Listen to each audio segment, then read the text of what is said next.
আমার প্রাণপ্রিয় কলিজার বন্ধুরা, তোমরা সবাই কেমন আছো? আশা করি তোমরা এই গরমে একটুও ভালো নাই। এই গরমে তোমাদের মনকে শীতল করতে আমি আনিতা চলে এসেছি নতুন একটি মজাদার গল্প নিয়ে। আজকের গল্পটি শুনলে তোমাদের পাইপ দিয়ে ঝরনার মতো জল বের হবে। তাই গল্পটি শোনার আগে অবশ্যই হেডফোন ব্যবহার করো। আর হ্যাঁ, আগামীকাল আমি আমার ইমো নাম্বারটি তোমাদেরকে দিব। তোমরা সবাই আমার সাথে ভিডিও কলে কথা বলতে পারবে। আর আমার ইমো নাম্বারটি শুধুমাত্র তারাই পাবে যারা আমার চ্যানেলটিকে সাবস্ক্রাইব করে পাশে থাকবে। পারভিন একটা চাকরির জন্য অনেক অফিসে ঘুরে ব্যর্থ হলো। কোথাও চাকরি হয়নি পারভিনের।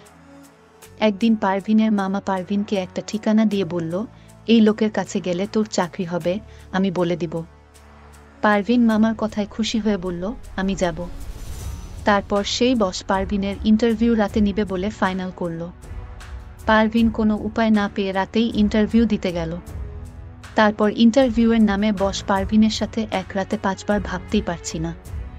গল্পটি শেষ পর্যন্ত শুনলে আমি গ্যারান্টি দিয়ে বলতে পারি তোমাদের পানি চলে আসবে। তাই তোমাদের দুটি পায়ে ধরে বলি, প্লিজ অন্তত এই গল্পটি শেষ পর্যন্ত দেখো। পারভিনের বাবা হঠাৎ করে রোড অ্যাক্সিডেন্টে মারা গেল।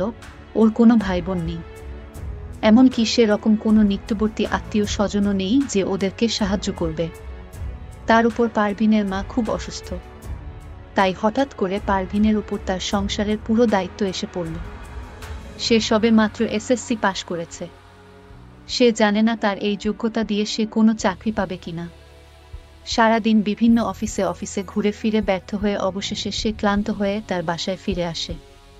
পরদিন ওদের বাসায় পারভিনের এক দূর সম্পর্কের মামা বেড়াতে আসলেন। ওনাকে পারভিন একটু পছন্দ করে না। পারভিন যখন ছোট ছিল এই লোক অনেক দিন পরপর আসত আর পারভিনের দিকে তাকিয়ে থাকত। লজ্জায় এসব কথা কাউকে বলতে পারেনিও। আজও এই লোকটিকে দেখে পারভিন খুশি হতে পারল না। সে সালাম দিয়ে মামাকে ড্রয়িং রুমে বসিয়ে রেখে ভিতরে চলে গেল। একটু পরেই মামা আবার তাকে ডেকে পাঠালেন, শেষে সোফায় বসো। অনেকদিন পর পারভিনকে কাছ থেকে দেখতে পেল ওর মামা জয়নাল মিয়া। শুনলাম তুমি নাকি চাকরির চেষ্টা করছো। অনেক কষ্টে গলা স্বাভাবিক রেখে বলল, জি মামা। মামা বলল, শোনো পারভিন, এভাবে রেফারেন্স ছাড়া তো আজকের দিনে কোনো চাকরি পাবে না তুমি। তোমাকে আমি একটা লোকের ঠিকানা দিচ্ছি, তুমি কালকে ওনার সাথে যোগাযোগ করবে। আমি বলে রাখবো তোমার চাকরি হয়ে যাবে ইনশাল্লাহ। চাকরির এরকম অভাবনীয় সুযোগের কথা চিন্তা করে পারভিন খুশি হয়ে গেল। এমনকি নিচু হয়ে মামাকে সালামও করে ফেলল। তার মামা পারভিনের দিকে তাকিয়ে রইল। পারভিন উঠে উপরে তাকাতেই উনি অনেক কষ্টে চোখ সরিয়ে নিলেন। বড় হওয়ার পর পারভিনকে অনেকদিন পরে দেখে মামার মাথা খারাপের মতো অবস্থা হয়ে গিয়েছিল। পারভিনের মতো এরকম মেয়ে সচরাচর দেখা যায় না। পরদিন সকালে পারভিন ঠিকানা অনুযায়ী পল্টনের একটা অফিসে গিয়ে রোমান নামে ওখানে ম্যানেজারের সাথে দেখা করল। পারভিনকে একনজর দেখে রোমান চমকে উঠল। এদেশে এখনো এরকম মেয়ে আছে? সে নিজেও অনেক সুন্দর, বহুদিন আমেরিকায় ছিল সে। মেয়েটি দেখতে একদম আমেরিকান মেয়ের মতো। পারভিনকে দেখে ওর তাদের কথা মনে হয়ে গেল। নিজের দেশেই যে এমন সুন্দরী মেয়ে আছে তার ধারণা ছিল না। মনে মনে জয়নাল সাহেবের পছন্দের প্রশংসা করল সে। মুখে বলল, জয়নাল সাহেব তোমাকে পাঠিয়েছেন তো মনে করো চাকরিতে এক পা দিয়ে রেখেছে। তবে তোমার নিজেকে প্রমাণ করতে হবে, বুঝেছ? পারভিন মাথা নিচু করে বলল, জি স্যার। ভালো, তোমার মতোই মেয়ে আমাদের অফিসে দরকার। তোমার মতো মেয়ে অনেকদিন যাবৎ খুঁজেছি, পাইনি, আজ পেয়েছি। আমি আশা করি তুমি অফিসের কাজ খুব সুন্দরভাবে করতে পারবে। তাহলে আজ সন্ধ্যায় আমাদের হেড অফিসে চলে এসো, ওখানে তোমার ইন্টারভিউ হবে। সন্ধ্যায় ইন্টারভিউ। পারভিন অবাক হয়ে যায়। আমাদের কোম্পানি সময়ের মূল্যতে বিশ্বাস করে, তাই অফিস টাইমে ইন্টারভিউ নিয়ে সময় নষ্ট করা হয় না। কোনো আপত্তি আছে তোমার? না স্যারকে, আমার কোনো আপত্তি নেই, আপনি হেড অফিসে ঠিকানা দেন। এই নাও ঠিকানা, আর ঠিক সন্ধ্যা 7টার মধ্যে চলে এসো। পারভিন ঠিকানা লেখা কাগজটা হাতে নিয়ে বের হয়ে আসে। সে রোমান সাহেবের ব্যবহারে খুশি হয়েছে। অন্য যতগুলো অফিস পারভিন গিয়েছে প্রতিটা অফিসের বসকে অভদ্র বলে মনে হয়েছে, কিন্তু রোমান সাহেবকে তার ভদ্র বলে মনে হয়েছে। কিন্তু সে আসলে ভদ্র নয়, সে আরও জঘন্য। সন্ধ্যায় খুঁজে খুঁজে গুলশানের অভিজাত এলাকায় এক বিশাল বাড়ির সামনে এসে দাঁড়াল পারভিন। দারোয়ান গেট খুলে ওকে সোজা 6 তলায় চলে যেতে বলল। ছয়তলায় এক বিশাল ড্রয়িং রুমে ঢুকে পারভিন রোমান সাহেবকে দেখে চিনতে পারল। ওনার সাথে অন্য একজন অপরিচিত লোক ছিল।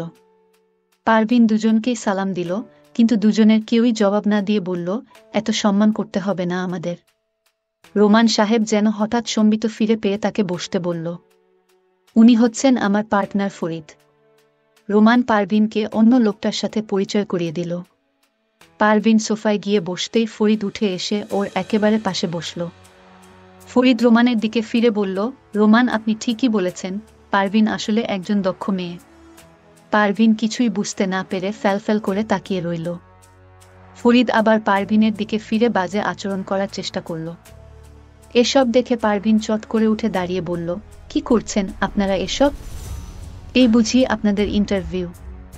রোমান হা হা করে হেসে উঠল। ফরিদ হাসতে হাসতে বলল, আমাদের ইন্টারভিউ যদি তুমি পাশ করতে পারো তাহলে চাকরিটা তোমার নিশ্চিত হয়ে যাবে। রোমান হাসি থামিয়ে পারভিনের দিকে ফিরে বলল, দেখো পারভিন, এই যুগটাই হচ্ছে স্বার্থপরতার যুগ। তোমার চাকুরি দরকার, আর সে অনুযায়ী শিক্ষাগত যোগ্যতা বা অভিজ্ঞতা কোনোটাই তোমার নেই।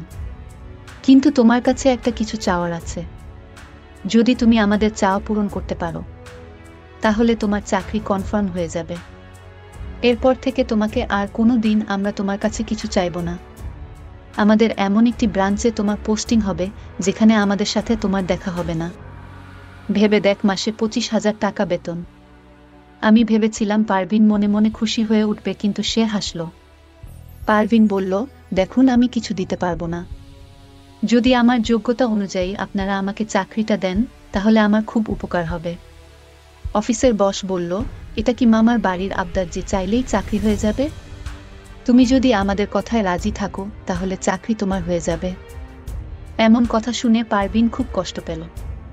তার ইচ্ছে হচ্ছিল লোকটার গালে ঠাস করে একটা থাপ্পড় বসিয়ে দিতে, কিন্তু সে সময় তার অসুস্থ মায়ের মুখখানি ওর চোখের সামনে ভেসে উঠল। আর তাই অসহায় হয়ে চাকরির জন্য তাদের কথায় রাজি হলো। এই তো ভালো মেয়ে, রাতে তোমার ইন্টারভিউ শেষ হওয়ার সাথে সাথেই তোমার অ্যাপয়েন্টমেন্ট লেটার পেয়ে যাবে, এখন যেতে পারো। সন্ধ্যায় বাসা থেকে বের হওয়ার সময় ও মাকে বলে গেল যে তার নতুন চাকরির ট্রেনিংয়ের জন্য আজ সারা রাত অফিসে থাকতে হবে। ওর চাকরি পাওয়ার খবর ওর মা এতই আনন্দিত ছিল যে ওনার মনে কোনো খারাপ চিন্তা এলো না। পারভিন আজ ইচ্ছে মতো সেজেছে, ও এমনিতেই সুন্দরী, তার উপর আজ এভাবে সাজাতে ওকে আরো সুন্দর লাগছে। রোমানের বাসার দারোয়ানটা গেট খুলে দিতেই পারভিনের তার অফিসের 6 তলায় গেল। রোমান তাকে দেখে তার দিকে তাকিয়ে রইল। সে পারভিনকে সোজা 5 তলায় চলে যেতে বলল। পারভিনের মনের ভিতর কি চলছিল তা কেউ জানে না। অফিসের বস দুইটাও জানে না আজকে পারভিন এমনভাবে সেজে এসেছে। তারা পারভিনকে দেখে অবাক। পারভিন আজ মনে মনে সিদ্ধান্ত নিল যে করেই হোক চাকরিটা আমার চাই। তারপর বস দুটি এমন করব সারা জীবন আমার কথা মনে থাকবে। পারভিনকে দেখে অফিসের বস বলল, অফিসে তোমাকেই চাই। অফিসের বস বলল, তাহলে আমি আমার পার্টনারকে আসতে বলি। পারভিন বলল, স্যার, আমার একটা কথা ছিল।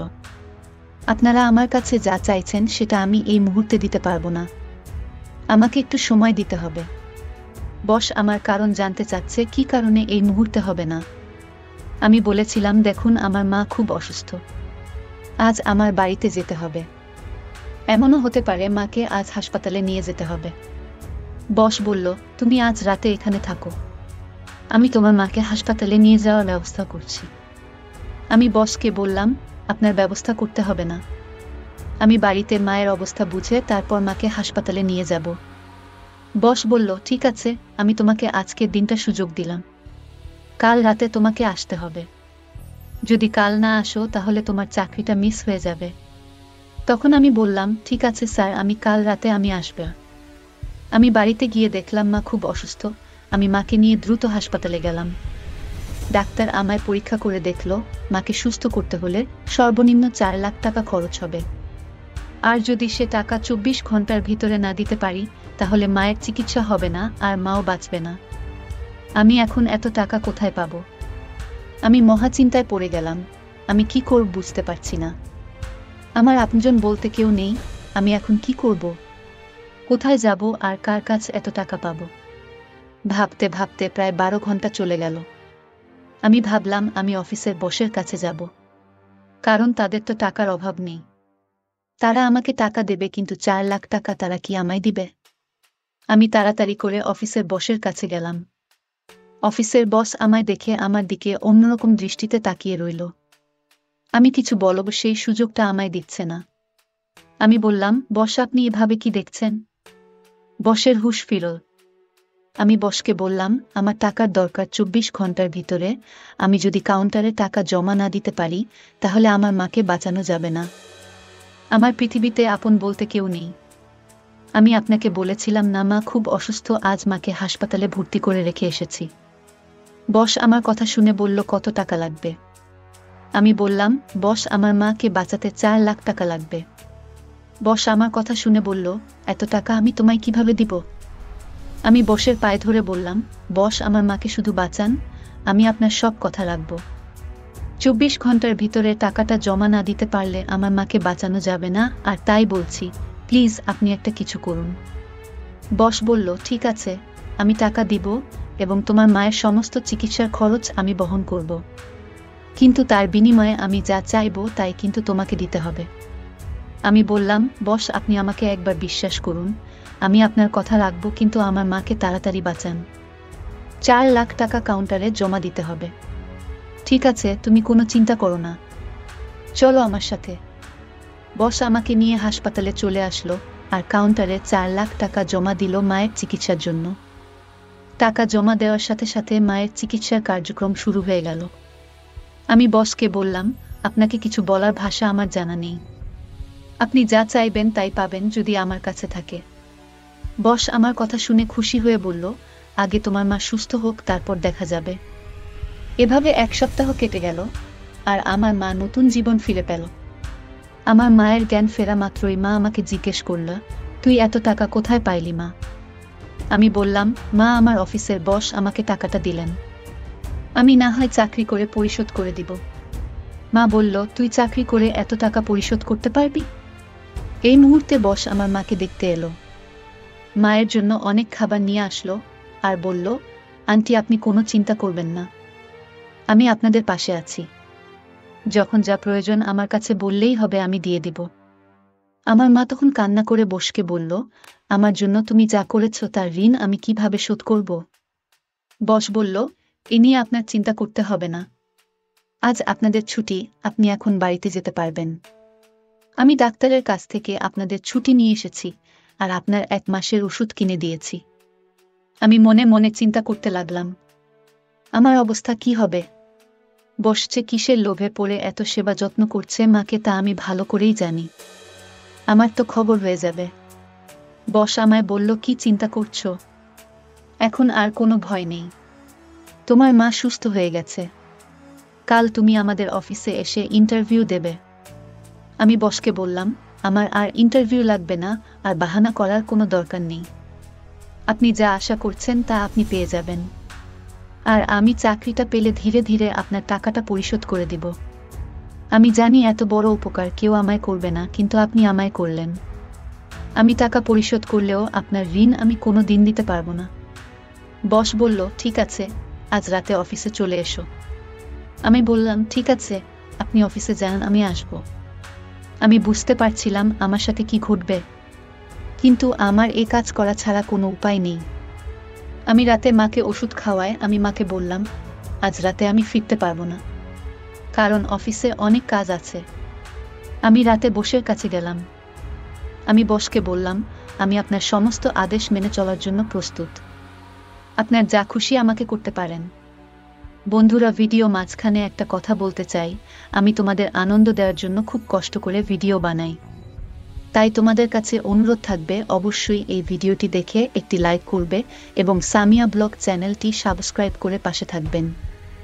বস আমায় বলল, আমার মনের ভিতর যে খারাপ উদ্দেশ্য ছিল, আমি সেই উদ্দেশ্য থেকে বের হয়ে আসলাম, কারণ তোমার মাকে দেখে আমার নিজের মায়ের কথা মনে পড়ে গেল। আমি মায়ের স্নেহ ভালোবাসা পাইনি, কারণ আমার মা ছোটবেলায় মারা গেছে। আমি তোমার মাকে বাঁচাতে পেরে আমি নিজেকে ধন্য মনে হলো। আমি তোমার উপর যত শর্ত দিয়েছিলাম তা আমি তুলে নিলাম। আমার কথায় যদি তুমি কষ্ট পেয়ে থাকো তাহলে আমায় ক্ষমা করে দিও প্লিজ। বসের মুখের এমন কথা শুনে আমার চোখে পানি চলে এলো। আমি বসকে বললাম, দেখুন আপনার জন্যই আমার মা আজ বেঁচে আছে, আর আমায় খারাপ ভাববেন না। আমি যা করছিলাম শুধু মায়ের জন্যই করছিলাম। বস তখন বলল, আমি তোমাকে একটা কথা বলতে চাই। আমি বললাম, বলুন। তখন বস বলল, আমি তোমার দায়িত্ব নিতে চাই, মানে আমি তোমাকে বিয়ে করতে চাই, যদি তোমার কোনো আপত্তি না থাকে।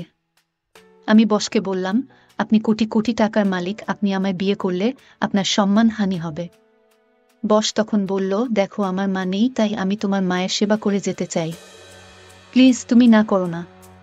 আমি বসকে স্যালুট দিয়ে বললাম, আপনার মতো মানুষ যদি প্রতিটি প্রতিষ্ঠানে থাকতো তাহলে কোনো মা অসুস্থ অবস্থায় মারা যেত না। ঠিক আছে, আমার কোনো আপত্তি নেই। আপনার মতো মানুষ আমার পাশে থাকলে আমার বাকি জীবনটা সুখেই কাটবে। বন্ধুরা, আজকের গল্পটি কেমন লাগলো তা অবশ্যই কমেন্ট করে জানাতে ভুলবে না, আর এরকম মজার মজার গল্প পেতে আমাদের সামিয়া ব্লগ চ্যানেলটি সাবস্ক্রাইব করে পাশে থেকো। বন্ধুরা, আমি আসবি অনেক কষ্ট করে তোমাদের জন্য ভিডিও বানাই, আর পরবর্তী গল্পে আমি আমার ইমো নাম্বার দিব এবং তোমরা সবাই আমার সাথে ভিডিও কলে কথা বলতে পারবা। শুধুমাত্র যারা আমার চ্যানেলটিকে সাবস্ক্রাইব করবে আমি তাদের সাথে ভিডিও কলে কথা বলবো।